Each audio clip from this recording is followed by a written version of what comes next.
the Princess Royal casually put her foot on the shoulder of one of her protection officers to change into her day shoes. PC Tim Scothern, who is retiring this month after 3 decades of service with the South Yorkshire Force, recalled being used as a footrest by Princess Anne after collecting her from an event at Doncaster racecourse. The Daily Mail's diary editor Richard Eden reported PC Scothern recalling the bizarre episode with the Queen's only daughter. The police officer, who also spent 12 years in the TV series Traffic Cops and Police Interceptors, said, "She put her foot on my shoulder, unzipped her boot, saying, 'My man, I hope you don't mind me borrowing your shoulder,' then took her boot off and put her foot back on my shoulder. Her lady-in-waiting got another pair of shoes out, she put him on and said, 'Thank you, my man, that was very kind.'" Royal fans were quick to react to this revelation on Twitter. One, @BellHypothec, wrote, "I love her. It's a shame she didn't go into the military. She would have become a general of the highest order like her father." Another, @Uji Buji, said, "Princess Anne is an absolute boss." Similarly, a third Twitter user named @Anime1000, said, "Anne is a boss." @Harbour CTG, on the other hand, seemed to be less impressed by the Princess Royal's antics, as they tweeted, "Eco no."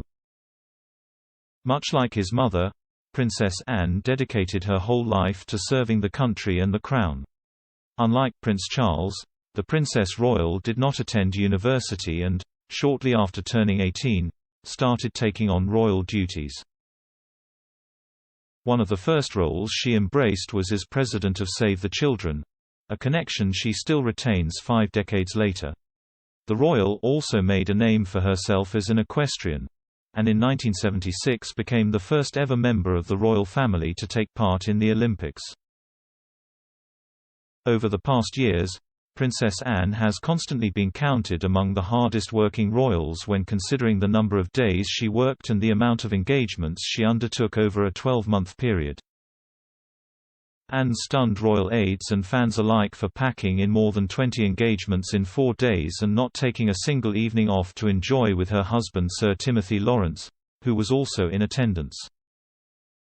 One royal aide told the Daily Mail, "It's quite unbelievable. She literally hadn't stopped flogging herself from the moment she left the UK. And to think she will turn 72 this summer. Remarkable." Anne's tour was also described as frugal by commentators, as throughout the trip she stayed in modest hotels and was accompanied only by one member of her office staff in addition to her husband and security detail.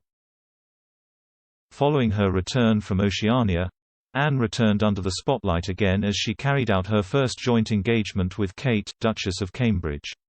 Together, they visited the London headquarters of the Royal College of Midwives and the Royal College of Obstetricians and Gynecologists, of which Anne and Kate are patrons respectively.